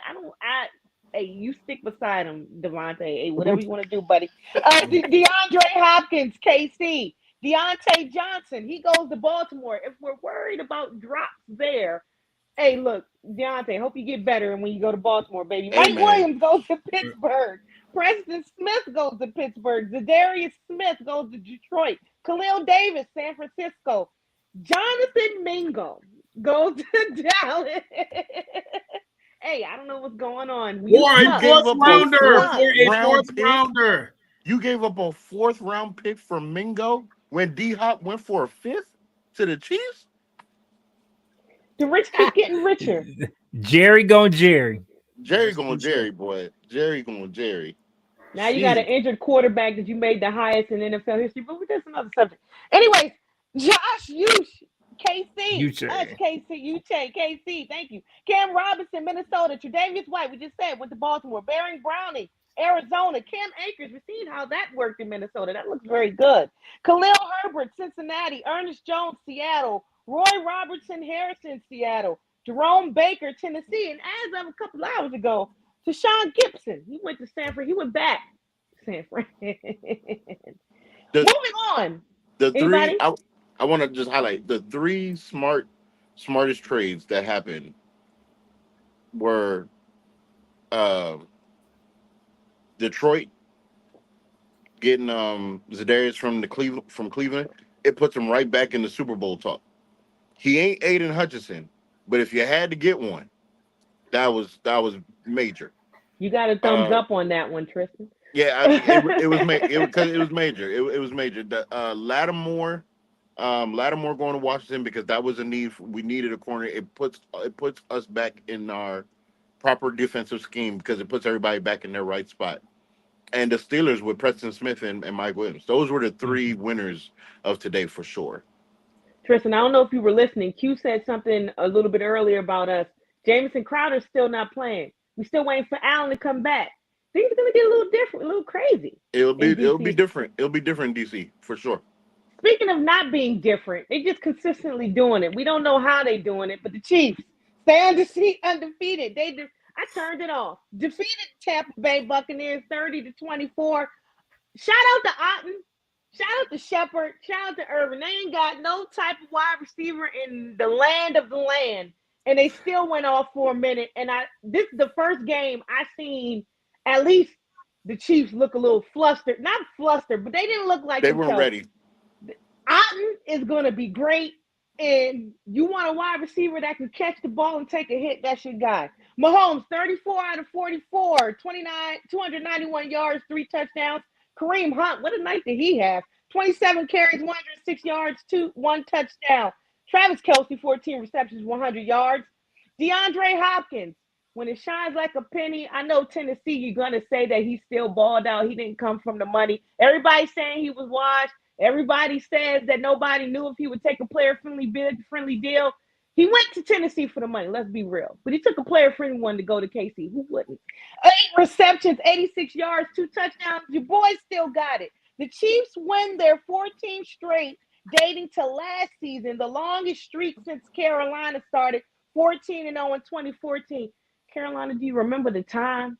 Do you remember the time? Oh, now you lost and turned out. Anyway, and they became just the 6th Super Bowl champ to start 8-0 the following season. They have also won their last 8 games when trailing in the second half, including the postseason. Ankle injury and whatever you want to call it. It wasn't an ankle injury. Chiefs keep rolling, y'all.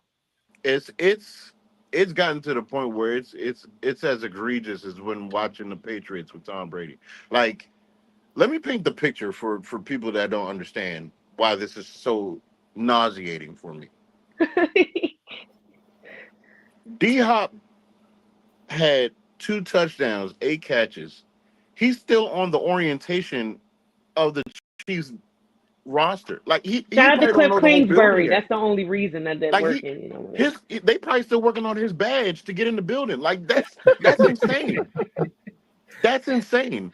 Then early on you went and got Kareem Hunt back over there, and then your backup tight end is looks like he's going to be the next great tight end for y'all after Travis Kelce. Travis Kelce all of a sudden found the fountain of youth on Monday. You're still going to get Worthy at full strength. You're waiting for Pacheco to come back. You have Hollywood Brown supposed to return. This is all while you're 8-0. This is all happening while you're 8-0.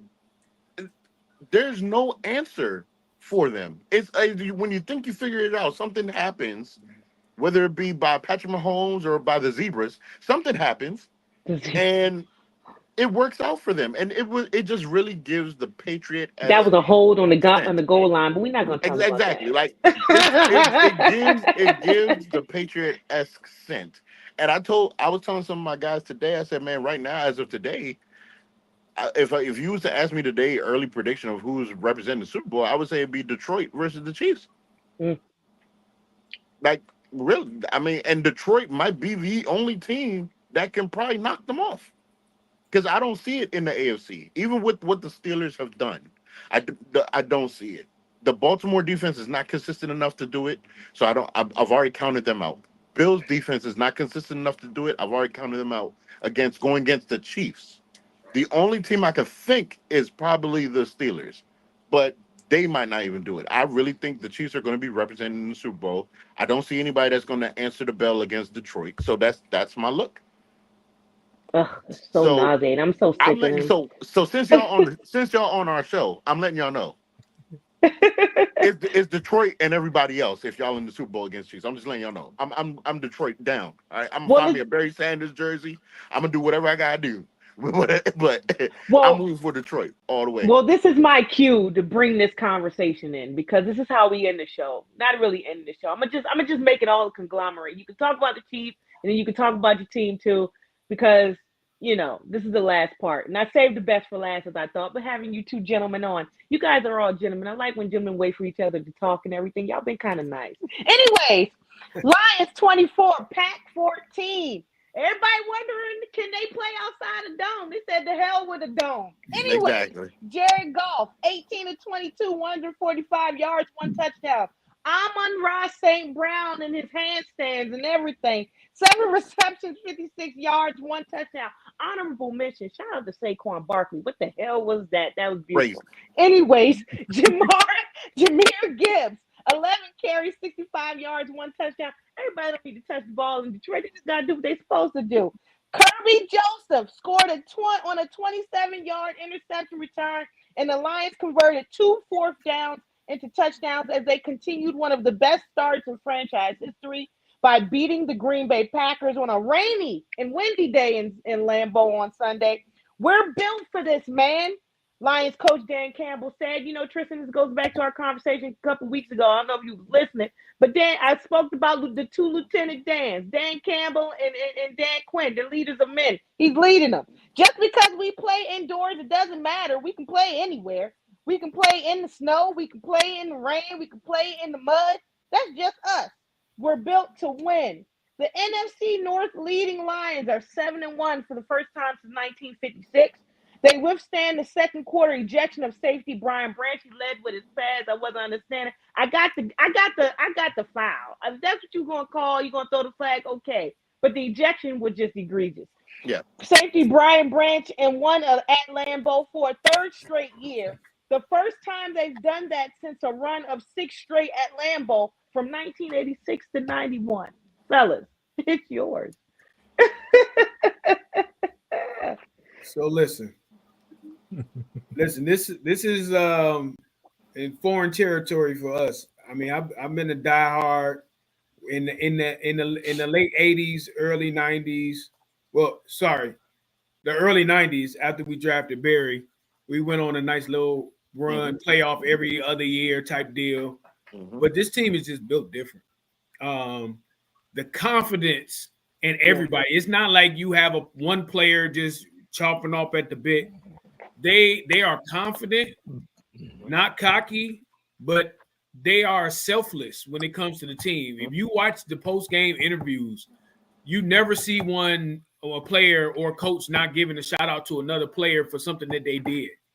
Even with Aiden going down, you had Kirby Joseph giving shout out to Aiden. It's the thing is that it's a true family because they bought into it and they just find a way to win. Like a couple of games after when we lost to Tampa Bay, it was like, hey, what's going on with golf? What's going on with the offense? And then it was like, okay, fellas, let's turn it on. And then everything was happening. So we lose J-Mo for 2 weeks. Everybody like, oh, we're not gonna be able to beat Green Bay and J-Mo. Dude, you don't even know that we missed J-Mo. I mean, the whole thing is truly.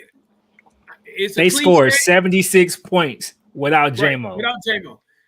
Cliche is next man up. Detroit, it has been that. Granted, the one thing that we have lacked is a true pass rush since that. Now we should have some addition to that. But you got to deal with our offense. Yeah. And the thing is, you got weapons that haven't even really been tapped. Laporta really hadn't done too. He got it off a little bit. It really hadn't been gone to. You had Goff with the throwing 80% of his passes, throwing for less than 200-yard passes, but still having 3 touchdowns. I mean, it's just insane. That was Amon-Ra's game last week too. Yeah. That was his. Yeah, the Tennessee Green Bay game, sucks. we scored every way possible in that Tennessee game. I mean, the thing is that these guys are just doing things differently. They are just following the script. And then when somebody comes out, somebody is ready to step up. It's like, I'm waiting on my chance, so I'm going to do it. I'm not going to try to outshine Quinn to do it. I'm just going to follow it. It's going to happen. And team success is over individual success. That's the only way I can explain it. Like, I used to have nightmares about playing Green Bay in Green Bay. Oh, especially over some of the ref calls and some of the other things that have happened in the games. I had no fear in the game. I'm watching them like, okay, that's going on. Okay, maybe they'll come back. No, it was garbage time when they got that second touchdown. That touchdown. It was textbook Lions, and that's all I can say. It's a culture, and that's pretty much what it is. I'm gonna let Q do it. I'm in the heart of it, so I live in and breathe it every day. Q gotta live vicariously through me with being in Big D. But go ahead, Corey. But no, I'm still right there, and I'll take the other side of the ball. Last year and the year before, we knew the defense was the liability of the team, and they made a point. Everybody kept crying, "We need cornerbacks. We need cornerbacks. We need cornerbacks." And Brad Holmes and that front office realized, okay, it's time now, because they tried to build up every other aspect of their team. And it's like, okay, we still have some deficiencies back there. We got the pass rusher, we got some linebackers, but we still have some issues back there. And that's when they decided, okay, now we can address this. And now they went out and brought in 4 guys, and they're still getting acclimated. And that's the crazy thing about it. The defense still is not playing its best yet. They are, I think, 8th in scoring. And it's like, but they haven't been playing well. But when you look at how everything, when they need to make a stop, they find ways to get stops there. I think they're top 10 in turnovers. So that's the thing that's really accentuating everything that they need to do. They're ball hawking. They're finding the ball, taking the ball, and giving the ball back to the offense, which is putting them in crazy situations. And one of the most crazy stats I've heard in sports recently, in the last 4 games, Jared Goff has more touchdowns than he has incompletions. He has 28 touchdowns and 25 incomplete passes. That's unheard of. And this is a guy that was a toss-in for the Matt Stafford trade. This is a guy that Sean McVay was done with, was like, okay, there's nothing more he can do. He got us to the Super Bowl, lost it. There's nothing. We need an upgrade. And Ben Johnson was like, I'll take him and I'll fix him. And fix him is what he did. And this is the epitome of, to Al's point, putting talent around you so he doesn't have to win the game. And unfortunately for most of our life as Lions fans, that never happened. We never had a talent-filled roster where it's like, okay, one person does not have to win the game. The closest we got, I will say, was the 95 season and then that 2014 season.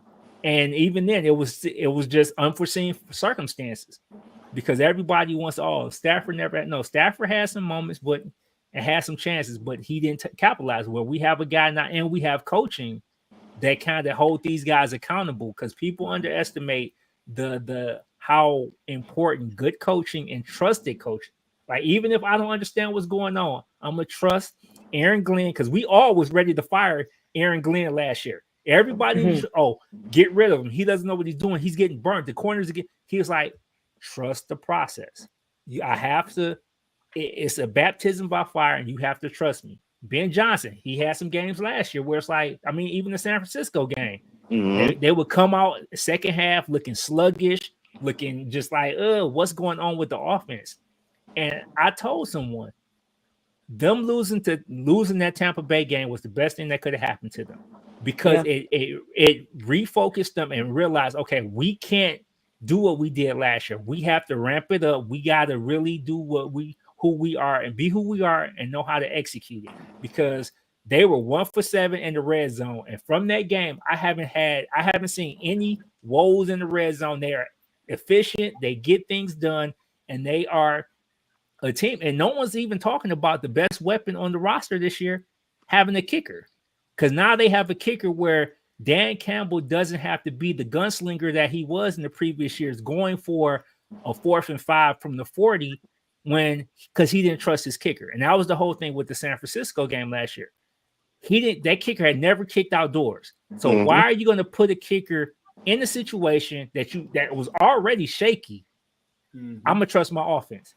Did it work? No, but now we have a kicker that can kick indoors and outdoors, and we have the offense. So now, hey, let it ride no matter what. And as we can see, other than that one fake punt that he ran deep in his end zone against Minnesota, he hasn't been that same gambler. He's been like, okay, I trust my defense enough. If I punt, I got one of the best punters in the league. I'm gonna kick it to them. Let my defense play. Let my defense turn them over or stop them.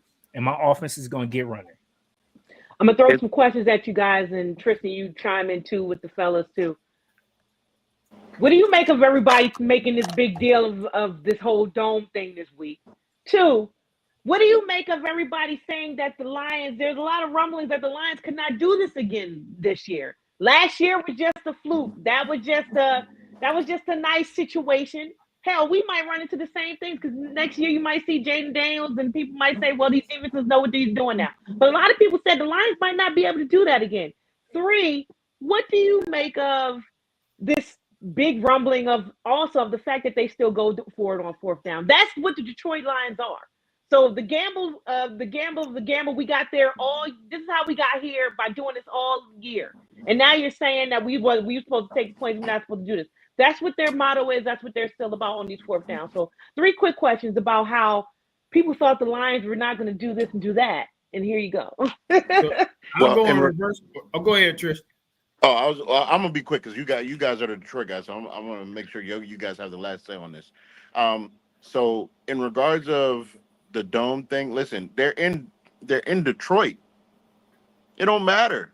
It doesn't matter that the fact that they're playing in a dome or not. When you see the character of the coach, you see the character of the players. You know they could play anywhere. That's the mentality. Is that we'll take it anywhere you want to go. They can beat you in a myriad of ways. You want to have a high-flying scoring game? All right, let's do that. You want to slug it out, run game, defense? All right, let's do that too. We got it. There really isn't a weakness per se on the roster where you say we can exploit that. No. Two, in regards of the culture, just the overall culture of the squad. Mike Tyson said it best. Everybody got a plan until you get hit in the mouth. These guys will hit you. That offensive line is nasty. Leading with Penei Sewell leading the way. They will smack you in the teeth and not care at all about it. And them corners will take a penalty, if you catch it, you better make sure you catch it. They all hit. The wide receivers hit. They all hit. There's just no fear. It's that they will hit you in the mouth. Blocking. He lot of block. Exactly. So I think people underestimate how physical. Like they're like, yeah, Detroit's physical. No. They're really physical. They will bludgeon you. And so people come to them and they keep. We have to get this same old Lions out there. No. These guys are different. You wouldn't even think that Jared Goff was a California kid. Jared Goff looked like he was just born right there in the Motor City, just right there, like that. He embodies what they are. It's gritty. The game don't got to be flashy. All he got to do is win. And the thing with Jared Goff that makes him dangerous is the fact that we've seen him put the game on his back. That 49ers game last year, Jared Goff won the game. Dan Campbell lost the game. I said that all offseason. Jared Goff won the game. If you had a question mark, because remember people talking about, was Jared Goff going to really be the guy? Do we need to look at another QB that could take him over the hump? Jared Goff showed in that game that if you really got to put it on my shoulders, I got it. Dan Campbell lost that game for him. That y'all should have been representing this in the Super Bowl. I tell people that all the entire offseason. Dan Campbell lost the game. But what makes them dangerous about that is that Dan Campbell learns from his mistakes. He does not make the same mistake twice. He is not that prideful as most coaches would be, where they're so stuck in their way. I'm going to do it this way. No. Dan Campbell's like, I screwed up. I'll take accountability. It won't happen again. And that's the evolvement. And that's what the culture is. Everybody holds themselves accountable. Everybody knows if they could play better, they could do better, whatever. That's how you build winning football. So all the question marks that people have for Detroit, those are long gone. This is a roster that's here to stay. These are mostly draft picks. These are not too many free agents. These are guys that are under contract that are going to be there. They're going to grow. And the way they look like they're managing their money, these guys are going to be able to hang around each other for a while. Yeah. I think, in my opinion, that the 49er window is. He always so subtly, in my opinion. You mean that. I like it. Stop it. And then wants to remind you later that he said it. So I like to look at things forward. I think the 49ers window is closing and is making room for Detroit to be the new class of the NFC, because they have it. The quarterback that has full control of the offense. You have a two-headed monster in the run game that are selfless. These guys could be 1,000-yard rushers anywhere else. They don't mind sharing the ball. You got a bona fide number one. You just said it. Your tight end is barely used, and he's probably one of the top 5 tight ends in the league, and he's barely being used because it hasn't been called upon yet.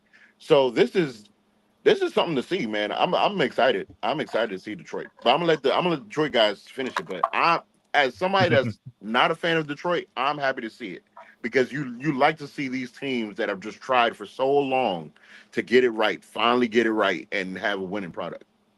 Finish this off, fellas.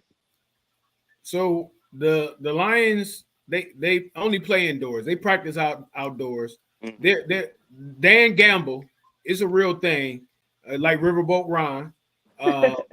It's a real thing, and it's part of the culture. Like the players are like, hey, if coach said we going for it and it's 4th and 44, we going for it and we gonna get it. And we believe it. And they got the belief. So that is the power of following your leader. The history of Detroit, you can never get past of the failures of the franchise in the past. These players have nothing to do with that. Nobody was on the 0-16. Nobody was on the couldn't get past the wild card in the 90s. No, they have no knowledge of this. It's all about what people tell them. It has nothing to do with what's going on today. Fandom, Detroit, all you're gonna say is 1957, and everybody ready to have a heart attack. The last time we won the championship. That's in the past. You have to be able to embrace this and live in the moment. So yes, we're an indoor team, but we can play anywhere. They have that culture. They believe into it. People thought that the Lions weren't going to be well this year because of how bad the defense was and how you can just pass. This year, it's like a bend, don't break. We'll give up the yards, but you're not scoring touchdowns. You're going to get a field goal, or you're going to get a turnover. And like I said, Dan Gamble, I embrace the culture. It's so many people, my friends, they get so nervous. Oh, he's doing they're uber critical based upon what happened last year. They're not paying attention to he's doing some things, but first of all, it's not as frequent. And then it's effective more than it was before. Like, yeah, we had more 4th down conversions last year than anybody in the league, but we went for it more than anybody in the league, and the percentage wasn't necessarily the best, but it was because, again, we didn't have that kicker. Now you have the personnel in place. You're putting yourself in a position to be able to win every week, and that's what you want. But they have the belief. They also respect their opponents, too. They're not going to get caught for the trap game.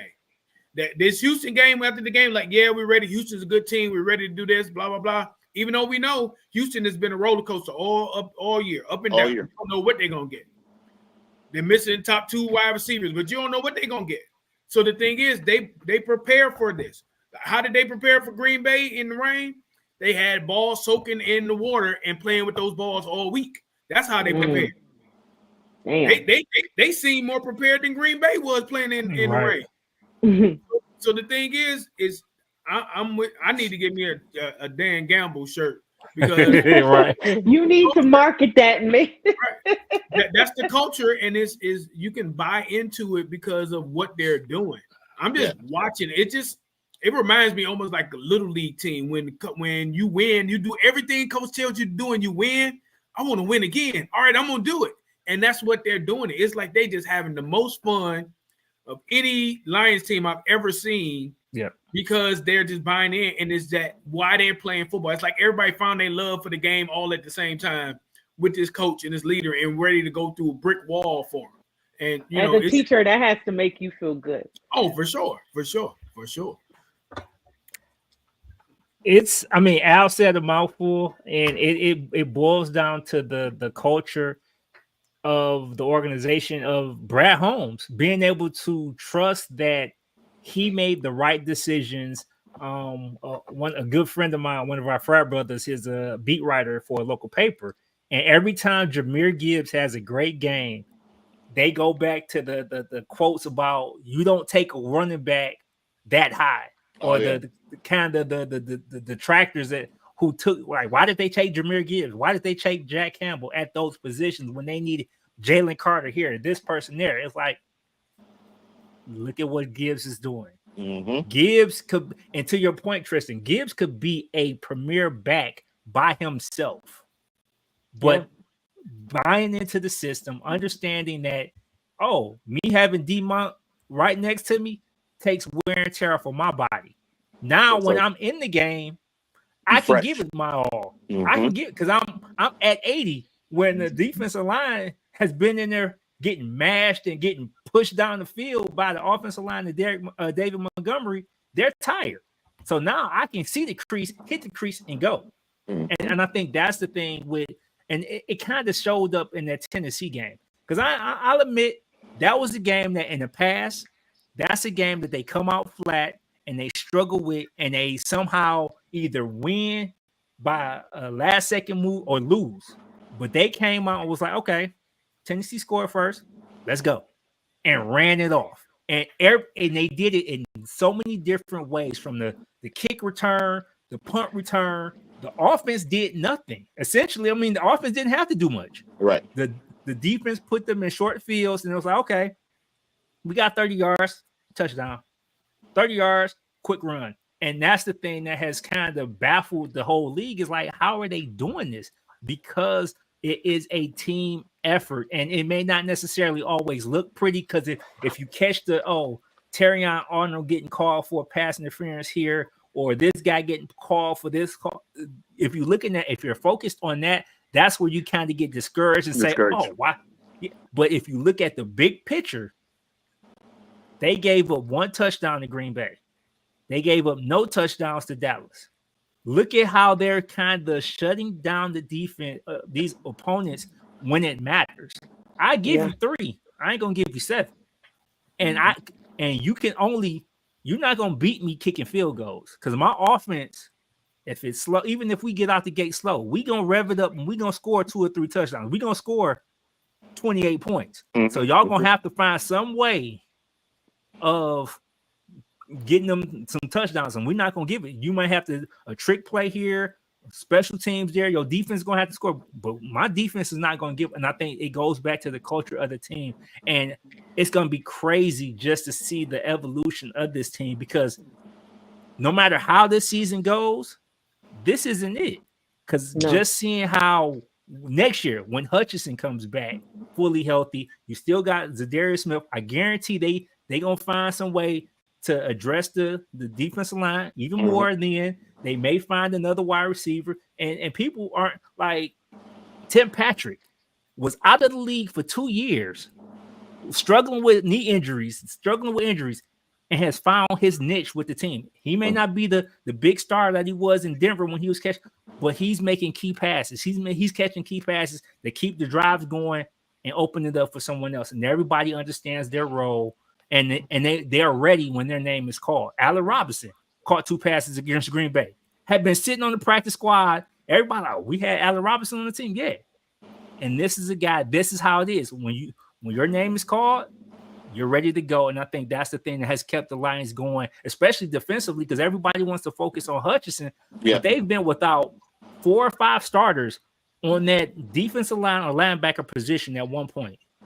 So it's not just Hutchinson. So if you get Pascal back, if you get Kaminsky back, if you get Rodriguez back, in addition to Zadarius Smith, now that defense looks a little bit better. Now it looks a little bit more potent. So, and they did what they did without all those guys against Love and a Green Bay offense that had some potential to be potent. So what does that say about that team? Yeah, it's Laporta for me. I forget if it was the second or third quarter. I almost forgot he was even playing. Next thing I know, first down. Yep. Like, and that's how it is. Or the Minnesota game where you like, okay, who is this? Khalif Raymond catching the pass for a touchdown. Like, dude, I wasn't expecting that. That was not on my bingo card. No. Jahmyr Gibbs making nothing. Like, you shouldn't be making stuff out of stuff. And the next thing you know, he's damn near halfway down the field. This is going to be good. Fellas, sports Q&A, Al, Q. I appreciate y'all for always checking out on my phone calls and text messages. Tristan, I wish you would try, brother. You can't. I appreciate you guys for always checking in. I will appreciate the feedback. I'm appreciative to you. This is still America. I still hope. When we get off, you might have to still pinch me because I've forgotten a little bit what's going on. But let the people know where they can find you. If they ever want to find you. And shout out to Q. You know, the Q always got the sneakers on. I'm trying to chill out. I saw y'all a couple weeks ago. You guys looked like you had a nice little time wherever you was. Definitely did. Al was on a little thing going around the circle. He was taking his poses. Y'all, I see you. We having a good time in Dallas. Yes. They ain't having a good time in Dallas, but whatever. Go ahead. You can find me, as the name says, Sports Guy Q on everything. That's Twitter, Instagram, TikTok, Twitch. If you're a gamer, you're a streamer, I'm there also.